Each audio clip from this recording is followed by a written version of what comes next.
Hello students, A2 chemistry chapter is electrochemistry, lecture number 4। आज के lecture में हम कुछ फर्दर इंफॉर्मेशन स्टडी करेंगे अबाउट स्टैंडर्ड इलेक्ट्रोड पोटेंशियल, और इसके साथ साथ हम कुछ एप्लीकेशंस भी डिस्कस करेंगे स्टैंडर्ड इलेक्ट्रोड पोटेंशियल की। सबसे पहली बात, हमें एक डेफिनेशन आनी चाहिए स्टैंडर्ड इलेक्ट्रोड पोटेंशियल की। एक डेफिनेशन मैंने आपको बताई हुई है, एक और डेफिनेशन आज के लेक्चर में आपके साथ शेयर करूंगा।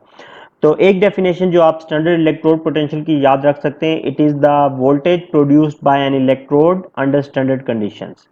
The voltage produced by N electrode under standard conditions. और स्टैंडर्ड इलेक्ट्रोड पोटेंशियल का जो सिंबल हम यूज करते हैं, इट इज ई नॉट, और इसकी यूनिट हमेशा वोल्ट्स होती है।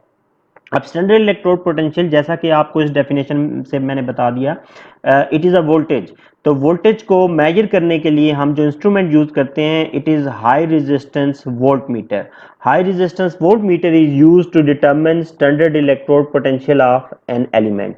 और जब भी हम स्टैंडर्ड इलेक्ट्रोड पोटेंशियल डिटरमिन करते हैं किसी भी एलिमेंट के लिए, तो since volt meter has two terminal, और इलेक्ट्रिकल सर्किट कंप्लीट करने के लिए एक्सटर्नली वोल्ट मीटर के एक टर्मिनल को हम हमेशा स्टैंडर्ड हाइड्रोजन हाफ सेल से कनेक्ट करते हैं। स्टैंडर्ड हाइड्रोजन हाफ सेल हमारा रेफरेंस इलेक्ट्रोड होता है। And why it is a reference electrode? Because it is just use to complete the circuit, और इसका पोटेंशियल हमने 0 वोल्ट अस्यूम किया हुआ है। अब वोल्ट मीटर के एक साइड पे आपने स्टैंडर्ड हाइड्रोजन इलेक्ट्रोड लगाया, और वोल्ट मीटर का दूसरा टर्मिनल आप हमेशा उस एलिमेंट के हाफ सेल से कनेक्ट कर देते हैं जिसका स्टैंडर्ड इलेक्ट्रोड पोटेंशियल आपने डिटरमिन करना है। तो अब देखें, जब ये सर्किट कंप्लीट हो जाएगा, जब हमारा ये इलेक्ट्रोकेमिकल सेल काम करेगा, तो इलेक्ट्रोकेमिकल सेल जब काम कर रहा होगा तो इसमें कुछ वोल्टेज प्रोड्यूस होगी। वो जो वोल्टेज होगी, it will be the potential difference of these two half cell. तो यहाँ पे हम एक सेकंड डेफिनेशन लिख सकते हैं standard electrode potential of an element. हम कह सकते हैं standard electrode potential is the potential difference between standard hydrogen half cell and half cell of another element under standard conditions. The potential difference between standard hydrogen half cell and half cell of another element under standard conditions. आप कोई भी definition लिख सकते हैं exam में, एक ही बात है, चाहे आप वोल्टेज का वर्ड यूज करें, चाहे आप पोटेंशियल डिफरेंस का वर्ड यूज करें। अब हमने यहाँ पे पोटेंशियल डिफरेंस, हमने वोल्टेज फाइंड कर ली। ये जो वोल्टेज हम फाइंड करेंगे, इसका सिंबल ई नॉट होगा, और इसकी जो न्यूमेरिकल वैल्यू होगी, जो इसका मैग्नीट्यूड होगा, वो पॉजिटिव भी हो सकता है, वो नेगेटिव भी हो सकता है। लेकिन इस ई नॉट स्टैंडर्ड इलेक्ट्रोड पोटेंशियल की यूनिट हमेशा वोल्ट्स रहेगी। अब ये जो न्यूमेरिकल वैल्यू होगी, इसके साथ प्लस या माइनस हम लिखेंगे। प्लस या माइनस का साइन हमें क्या चीज इंडिकेट करेगा? प्लस या minus is the charge on an electrode with respect to standard hydrogen electrode. Standard hydrogen electrode के साथ जब हमने किसी भी एलिमेंट का हाफ सेल लगाया, उस हाफ सेल पे क्या चार्ज क्रिएट हुआ, वो ये साइन इंडिकेट करेगा। और ये जो x होगा, x is the numerical value, x is the magnitude, it is the deflection shown by the volt meter. Volt meter जो भी रीडिंग देगा वो हम इन टर्म्स ऑफ x लिखेंगे। जैसे देखें, अब अगर कभी किसी एलिमेंट की ई नॉट स्टैंडर्ड इलेक्ट्रोड पोटेंशियल की वैल्यू नेगेटिव है, तो इसका क्या मीनिंग है? अगर किसी भी एलिमेंट का स्टैंडर्ड इलेक्ट्रोड पोटेंशियल नेगेटिव है, तो आपके माइंड में फौरन आ जाना चाहिए कि जब हमने उस एलिमेंट का half cell standard hydrogen half cell के साथ कनेक्ट किया था, तो उस एलिमेंट पे कौन सा प्रोसेस हुआ था? उस एलिमेंट पे ऑक्सीडेशन हुई थी, और ऑक्सीडेशन हमेशा एनोड पे होती है, और एनोड पे हमेशा नेगेटिव चार्ज डेवलप हो जाता है। तो ये जो पॉजिटिव या नेगेटिव वैल्यू है, इसका वोल्ट मीटर से कोई रिलेशन नहीं है। सिर्फ वोल्ट मीटर हमें एक मैग्नीट्यूड, एक न्यूमेरिकल वैल्यू देता है। उस न्यूमेरिकल वैल्यू के साथ पॉजिटिव या नेगेटिव हमने खुद प्लेस करना है, depending on the nature of other element. Nature कैसे? अब देखें, अगर कोई एलिमेंट एनोड बन गया है विद रिस्पेक्ट टू हाइड्रोजन, तो it means it is more reactive then hydrogen. और मोर रिएक्टिव जो एलिमेंट एनोड बनते हैं, जो नेगेटिव ऑक्सीडाइज होते हैं, वो हमेशा रिएक्टिव मेटल्स होते हैं। तो इस इंफॉर्मेशन से आप ये गैस कर सकते हैं कि अगर किसी एलिमेंट का स्टैंडर्ड इलेक्ट्रोड पोटेंशियल नेगेटिव है, तो वो एलिमेंट हमेशा मेटल होगा। दूसरी बात, अगर किसी एलिमेंट का standard electrode potential it is positive, अगर स्टैंडर्ड इलेक्ट्रोड पोटेंशियल पॉजिटिव है तो इसका क्या मतलब हुआ, इसका मतलब है उस एलिमेंट को जब हमने स्टैंडर्ड हाइड्रोजन इलेक्ट्रोड से कनेक्ट किया तो वो एलिमेंट कैथोड बना, उस पे रिडक्शन हुई, रिडक्शन होने की वजह से उसकी हाफ सेल पे पॉजिटिव चार्ज क्रिएट हुआ। और ऐसा कब होता है, कौन से element, when they are connected to standard hydrogen electrode they become cathode. तो दो टाइप के एलिमेंट्स आप याद रख सकते हैं, ये एलिमेंट लेस रिएक्टिव मेटल्स भी हो सकते हैं और ये एलिमेंट्स नॉन मेटल्स भी हो सकते हैं। तो ई नॉट की वैल्यू का जो साइन है, जो पॉजिटिव या नेगेटिव साइन लिखते हैं, ये बहुत इंपॉर्टेंट है। इससे आप ये गैस कर सकते हैं कि जो आपको इलेक्ट्रोड पोटेंशियल गिवन है वो किसी मेटल का है या किसी नॉन मेटल का है। मैं आपको फर्दर एग्जांपल देता हूं, देखें। जैसे फर्स्ट एग्जांपल, अगर आपको electrode potential, standard electrode potential दो एलिमेंट का दिया हो, ए का स्टैंडर्ड इलेक्ट्रोड पोटेंशियल है इस वक्त -0.76 वोल्ट और बी का स्टैंडर्ड इलेक्ट्रोड पोटेंशियल है -0.44। तो इससे बड़ी इजीली जो चीज आप प्रिडिक्ट कर सकते हैं कि ये जो इलेक्ट्रोड पोटेंशियल गिवन है दीज आर फॉर मेटल्स। एक बात हमने, क्योंकि दोनों का इलेक्ट्रोड पोटेंशियल नेगेटिव है तो नेगेटिव पोटेंशियल हमेशा मेटल्स का होता है। दूसरी बात जो आप यहां पे बता सकते हैं, इन दोनों मेटल्स में से which metal comparatively is more reactive. More reactive metal हमेशा वो होगी जिसके वोल्टेज की न्यूमेरिकल वैल्यू ज्यादा होगी। आपने नेगेटिव साइन को नहीं देखना, आपने ये देखना है किसके स्टैंडर्ड इलेक्ट्रोड पोटेंशियल की वैल्यू का मैग्नीट्यूड लार्ज है। जितना न्यूमेरिकल वैल्यू ज्यादा होगी उतनी वोल्टेज ज्यादा उसने प्रोड्यूस की होगी, उतना वो रिएक्टिव मेटल होगा। तो इस वक्त अगर आप देखें तो इन दोनों में से ज्यादा रिएक्टिव मेटल ए होगा।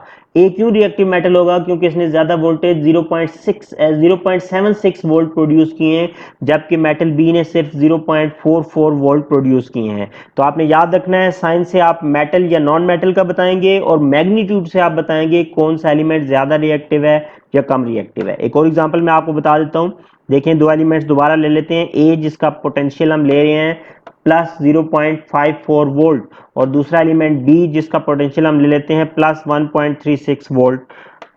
अब आप यहाँ पे एक बात जो बता सकते हैं बहुत इजीली, ये दोनों जो स्टैंडर्ड इलेक्ट्रोड पोटेंशियल गिवन है, ये दोनों एलिमेंट्स नॉन मेटल्स होंगे या लेस रिएक्टिव मेटल होंगे, वो भी आप कह सकते हैं, लेकिन मैं यहाँ पे अस्यूम कर रहा हूँ ये दोनों नॉन मेटल्स हैं।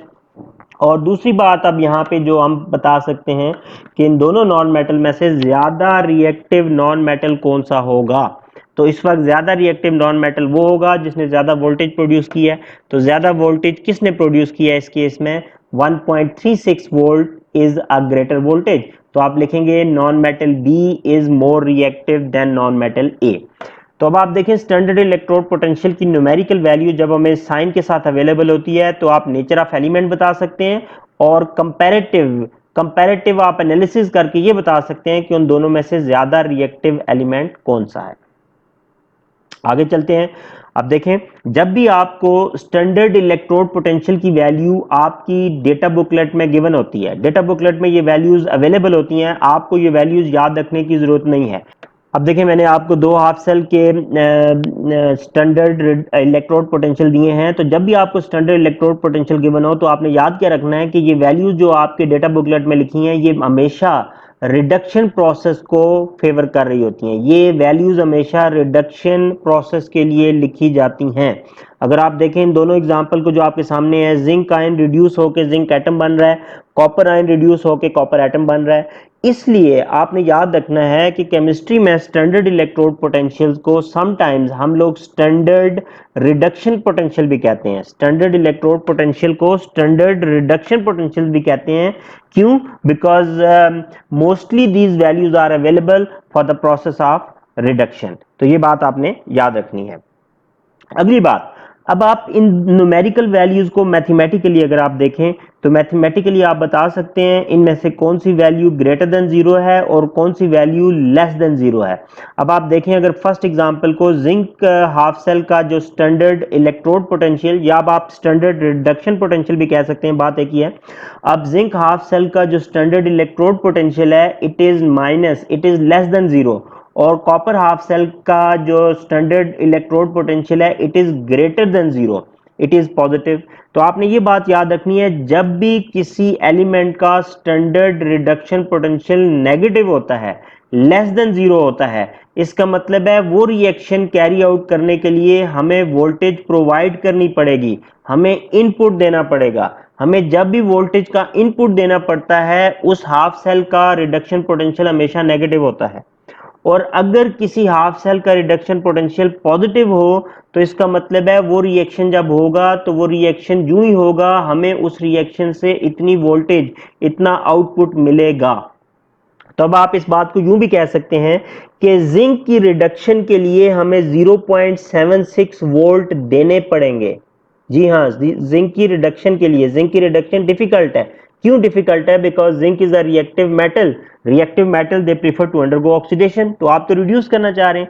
लेकिन कॉपर की रिडक्शन जब होगी तो कॉपर रिड्यूस होते हुए 0.34 वोल्ट प्रोड्यूस करेगा, जनरेट करेगा। तो इन रिडक्शन पोटेंशियल की वैल्यूज के लिए ये बहुत इंपॉर्टेंट इंफॉर्मेशन है जो मैंने आपको बताई है कि अगर किसी हाफ सेल का स्टैंडर्ड रिडक्शन पोटेंशियल नेगेटिव है, इसका मतलब है उस एलिमेंट की रिडक्शन के लिए हमें इलेक्ट्रिसिटी, हमें वोल्टेज देनी पड़ती है। और अगर किसी हाफ सेल का स्टैंडर्ड रिडक्शन पोटेंशियल पॉजिटिव है तो इसका मतलब है उस रिएक्शन, उस एलिमेंट की रिडक्शन के लिए वोल्टेज हमें देनी नहीं पड़ेगी बल्कि वोल्टेज प्रोड्यूस होगी। आगे चलते हैं स्टूडेंट्स, बात करते हैं what are the applications of standard electrode potential. तो देखें, स्टैंडर्ड इलेक्ट्रोड पोटेंशियल या स्टैंडर्ड रिडक्शन पोटेंशियल की क्या कॉमन एप्लीकेशंस हैं जो आपके सिलेबस में हैं, जो आपसे पूछी जा सकती हैं। मैं पहले इनकी एक लिस्ट दे देता हूं, फिर इस पे हम एक एक करके सारी एप्लीकेशंस को डिस्कस कर लेंगे। सबसे पहली एप्लीकेशन जो स्टैंडर्ड रिडक्शन पोटेंशियल की है, how to determine standard cell potential. Standard reduction potential की न्यूमेरिकल वैल्यू से हम स्टैंडर्ड सेल पोटेंशियल फाइंड कर सकते हैं। स्टैंडर्ड रिडक्शन पोटेंशियल की वैल्यूज से जो हम सेल पोटेंशियल फाइंड करते हैं, उस सेल पोटेंशियल का सिंबल होता है ई नॉट सेल, ये सेल पोटेंशियल का सिंबल है। स्टैंडर्ड रिडक्शन पोटेंशियल की वैल्यू से हम direction of flow of electrons भी फाइंड कर सकते हैं। किसी भी सेल में हम बता सकते हैं किसी भी सेल में इलेक्ट्रॉन किस डायरेक्शन में फ्लो कर रहे हैं। ये दूसरा टिपिकल क्वेश्चन है जो पूछा जाता है आपके A2 के एग्जाम्स में। तीसरी बात, आप ये बता सकते हैं by using standard reduction potential values which element is an oxidizing agent and which element is are reducing agent. मैं एक्सप्लेन करूंगा। फोर्थ एप्लीकेशन है how to decide about the feasibility of a redox reaction. Feasibility का मतलब यह है कि whether a chemical reaction can occur और not under standard conditions, वो भी हम स्टैंडर्ड रिडक्शन पोटेंशियल से प्रिडिक्ट कर सकते हैं। और लास्ट एप्लीकेशन जो हम पढ़ेंगे by using standard reduction potential, how to write down cell diagram. ये 5 एप्लीकेशन हैं जो आपके A2 के सिलेबस में हैं, जो जिनको हम फोकस करेंगे। सबसे पहले हम एप्लीकेशन नंबर 1 को फोकस करने लगे हैं। How by the help of standard reduction potential we can calculate standard cell potential of a cell. देखिए, स्टैंडर्ड सेल पोटेंशियल फाइंड करने के लिए आपको मैं दो फॉर्मूला बता रहा हूं। ये दो फॉर्मूला डिफरेंट सेल्स के लिए हम यूज करते हैं। पहला जो फॉर्मूला है, उस फॉर्मूले में हम क्या करते हैं, सेल पोटेंशियल जब भी हमने फाइंड करना है हम हमेशा याद रखेंगे reduction potential of cathode minus reduction potential of anode. और दूसरे फॉर्मूले में सेल पोटेंशियल जब भी हमने फाइंड करना है हम कहेंगे reduction potential of anode minus reduction potential of cathode. एक बात याद रखनी है आप इन दोनों फार्मूलाज में कि इन दोनों में आपको जो वैल्यूज डेटा बुकलेट में अवेलेबल हैं वही वैल्यूज, रिडक्शन पोटेंशियल की वैल्यूज आपने इन दोनों फार्मूलाज में इंसर्ट करनी है। दूसरी बात, ये दो फार्मूला क्यों बताएं, इनमें से एक फार्मूला इलेक्ट्रोकेमिकल या वोल्टाइक सेल के लिए है और दूसरा फार्मूला इलेक्ट्रोलिटिक सेल के लिए। इन दोनों सेल्स के लिए, एक इलेक्ट्रोकेमिकल के लिए, वोल्टाइक के लिए, और दूसरा इलेक्ट्रोलिटिक के लिए, इन दोनों सेल्स के लिए क्वेश्चन आपके पास पेपर्स में आपको मिल जाएगा, इसलिए मैंने दोनों फार्मूलाज आपको बता दिए। लेकिन अब इन फार्मूलाज को आपने यूज कैसे करना है। देखें, एग्जाम में आपको दो हाफ सेल गिवन होंगे। एक हाफ सेल में जिंक का ले लेता हूं, जिंक जिसका रिडक्शन पोटेंशियल है -0.76, और दूसरा हाफ सेल कॉपर जिसका रिडक्शन पोटेंशियल है 0.34 वोल्ट। अब आपको ये दो हाफ सेल दिए होंगे और क्वेश्चन ये कह सकता है calculate standard cell potential of this electrochemical cell. Electrochemical cell, या ये भी कह सकता है calculate standard cell potential for this electrolytic cell. अब आपने क्वेश्चन को गौर से देखना है अपने एग्जाम्स में कि सेल्फ पोटेंशियल जो फाइंड करने को कह रहा है वो स्टैंडर्ड सेल्फ पोटेंशियल वो इलेक्ट्रोकेमिकल सेल के लिए कह रहा है या इलेक्ट्रोलिटिक सेल के लिए। तो दोनों में डिफरेंस क्या है मैं एक दफा फिर बता देता हूं, वैसे लेक्चर नंबर 1 में भी हमने पढ़ा था। इलेक्ट्रोकेमिकल सेल वो होता है जिसमें वोल्टेज प्रोड्यूस होती है, जिसका पोटेंशियल हमेशा पॉजिटिव हो, वो इलेक्ट्रोकेमिकल सेल होता है। और इलेक्ट्रोलिटिक सेल वो होता है जिसमें वोल्टेज कंज्यूम होती है, जिसका पोटेंशियल हमेशा नेगेटिव होता है। तो अभी देखिएगा हम दोनों फॉर्मूलाज यूज करते हैं और आप देखेंगे जिसका सेल पोटेंशियल पॉजिटिव आए वो आपका इलेक्ट्रोकेमिकल या वोल्टाइक सेल है, गैल्वानिक सेल है, और जिसका पोटेंशियल नेगेटिव आएगा वो आपका इलेक्ट्रोलिटिक सेल है, क्योंकि इलेक्ट्रोलिटिक सेल में हमेशा इलेक्ट्रिकल एनर्जी कंज्यूम होती है। अच्छा, उससे पहले अब आपको दो हाफ सेल दिए हुए हैं, आपको ये कैसे पता चलेगा कि इन दोनों हाफ सेल में से किस हाफ सेल में रिडक्शन होगी, किस हाफ सेल में ऑक्सीडेशन होगी, कौन सा हाफ सेल कैथोड बनेगा, कौन सा हाफ सेल एनोड बनेगा। एक सिंपल सी ट्रिक बता रहा हूं, ये ट्रिक आपके पूरे इलेक्ट्रोकेमिस्ट्री के नोट्स के लिए इंपॉर्टेंट है। पूरे चैप्टर में आपने ये ट्रिक याद रखनी है। वो ट्रिक क्या है, देखें, आपने दोनों हाफ सेल देखने हैं, आपने देखना है किस हाफ सेल के स्टैंडर्ड रिडक्शन पोटेंशियल की वैल्यू मैथमेटिकली ग्रेटर है, मैथमेटिकली ग्रेटर होनी चाहिए। जिस हाफ सेल के स्टैंडर्ड रिडक्शन पोटेंशियल की वैल्यू मैथमेटिकली ग्रेटर है, इट वुड अंडरगो रिडक्शन, वो कैथोड बनेगा। और जिसकी वैल्यू रिडक्शन पोटेंशियल की मैथमेटिकली कम है वो एनोड बनेगा, उसमें ऑक्सीडेशन होगी। जैसे देखें, मैंने कहा कि जिसकी न्यूमेरिकल वैल्यू मैथमेटिकली ग्रेटर है उसमें रिडक्शन करनी है। आप देखें आपके सामने दोनों हाफ सेल हैं, किसकी न्यूमेरिकल वैल्यू मैथमेटिकली ग्रेटर है, 0.34, तो इस हाफ सेल में रिडक्शन होगी, इट विल बिकम कैथोड। और इसके मुकाबले में जिंक हाफ सेल की न्यूमेरिकल वैल्यू मैथमेटिकली कम थी इस वक्त, इट विल बिकम एनोड, उसमें ऑक्सीडेशन होगी। तो इस तरह आपने हाफ सेल को डिवाइड कर लेना है कि किस हाफ सेल में हमने रिडक्शन करनी है, किस में ऑक्सीडेशन करनी है, किसको कैथोड बनाना है, किसको एनोड बनाना है। रिडक्शन हमेशा कैथोड में होती है, रेड कैट आपको मैंने बताया था, और ऑक्सीडेशन हमेशा एनोड में होती है, एनऑक्स हमने पढ़ा था। मैं पहला फॉर्मूला यूज करने लगा हूं, देखें, reduction potential of cathode minus anode. Cathode हमारा कॉपर है, तो वैल्यू इंसर्ट करेंगे, प्लस 0.34 माइनस माइनस 0.76, कैलकुलेट करें अगर आप कैलकुलेटर की हेल्प से, आंसर आएगा प्लस 1.10 वोल्ट। पॉजिटिव आंसर आ गया, इसका मतलब है यहाँ पे वोल्टेज जनरेट हो रही है। मैंने बताया था जिस सेल में वोल्टेज जनरेट हो वो हमारा इलेक्ट्रोकेमिकल वोल्टाइक या गैल्वानिक सेल होता है। तो ये जो सेल पहला फॉर्मूला है ये वोल्टाइक या इलेक्ट्रोकेमिकल सेल के लिए आपने ये फॉर्मूला यूज करना है। तो क्वेश्चन मोस्टली आपसे जो पूछता है A2 में वो इलेक्ट्रोकेमिकल सेल का ही होता है, तो पहला फॉर्मूला ही आपने मोस्टली यूज करना है, लेकिन सम टाइम सेकंड फॉर्मूला भी यूज करना पड़ेगा, एक दो दफा ये क्वेश्चन भी आया हुआ है। अब सेकंड फॉर्मूला को यूज करें, anode minus cathode minus 0.76 minus plus 0.34, तो इसका आंसर आ जाएगा माइनस 1.10 वोल्ट। अब आपने याद रखना है पहले फॉर्मूले से, क्योंकि पोटेंशियल पॉजिटिव आया है, वोल्टेज प्रोड्यूस हुई है, तो पहला फॉर्मूला इलेक्ट्रोकेमिकल सेल का है, और मोस्टली यही फॉर्मूला हम यूज करते हैं आपके A2 के सिलेबस में। 90% यही फॉर्मूला यूज करना है, 10% कभी कभी इलेक्ट्रोलिटिक सेल पे क्वेश्चन आ जाए तो आपने सेकंड फॉर्मूला माइंड में होना चाहिए। तो सिंपली याद रखें, इलेक्ट्रोकेमिकल सेल के लिए reduction potential of cathode minus reduction potential of anode आपने करना है। अब बात आ गई, हमने इस केस में direction of flow of electron कैसे फाइंड करना है। तो direction of flow of electron भी मैं बता देता हूं।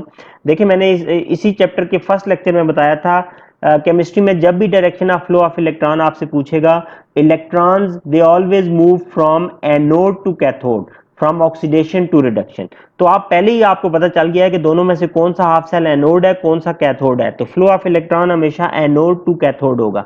एनोड इस वक्त आपका जो है वो जिंक है, तो आप लिखेंगे direction of flow of electron from zinc half cell to copper half cell. ये आपका direction of flow of electron हो गया। ये दोनों एप्लीकेशंस इंटरलिंक्ड है, एप्लीकेशन नंबर 1 और 2 हमने एक साथ इनको डिस्कस कर लिया। मैं नेक्स्ट स्लाइड पे आपको दो एग्जांपल्स करवा देता हूं, आप वीडियो पॉज करके पहले उनको खुद अटेम्प्ट करें और फिर आप उसे चेक कर लें। देखिए, मैं आपको दो हाफ सेल दे रहा हूं। First half cell Fe3 plus electron, it becomes Fe2 plus. इस हाफ सेल का जो रिडक्शन पोटेंशियल है प्लस 0.77 वोल्ट। और दूसरा हाफ सेल हम कॉपर ले लेते हैं। कॉपर हाफ सेल का पोटेंशियल अभी हमने यूज किया है, इसका प्लस 0.34। ओके, इसके लिए आपने कौन सा सेल पोटेंशियल फाइंड करना है? आपने स्टैंडर्ड सेल पोटेंशियल फाइंड करना है for an electrochemical cell, for a voltaic cell. Okay अगर आपने स्टूडेंट्स फाइंड कर लिया है तो देखिए कौन सा फॉर्मूला आपने यूज करना था। मैंने कहा था standard cell potential for electrochemical cell, तो फॉर्मूला होगा reduction potential of cathode minus reduction potential of anode. अब आपको ये कैसे पता चलेगा कौन सा कैथोड कौन सा एनोड है? मैंने अभी बताया था दोनों हाफ सेल के रिडक्शन पोटेंशियल की वैल्यूज को देखना है, और जिस हाफ सेल की रिडक्शन पोटेंशियल की वैल्यू ग्रेटर है, मैथमेटिकली ग्रेटर है, वो कैथोड बनेगा, उसमें रिडक्शन होगी। इस वक्त कौन सी न्यूमेरिकल वैल्यू मैथमेटिकली ग्रेटर है? प्लस 0.77। तो वैल्यू इंसर्ट कर दें, प्लस 0.77 माइनस प्लस 0.34, कैलकुलेट करें, आंसर आ जाएगा प्लस 0.43। तो बिल्कुल करेक्ट आंसर है हमारा, क्योंकि वोल्टेज प्रोड्यूस हुई है। पॉजिटिव वोल्टेज का मतलब ही ये है कि ये इलेक्ट्रोकेमिकल सेल है, ये वोल्टाइक सेल है जिसमें वोल्टेज प्रोड्यूस हो रही है। और direction of flow of electron भी आप बता सकते हैं। एनोड आपका इस वक्त कॉपर है, कैथोड आयरन वाला हाफ सेल है, तो direction of flow of electron from copper half cell to iron half cell.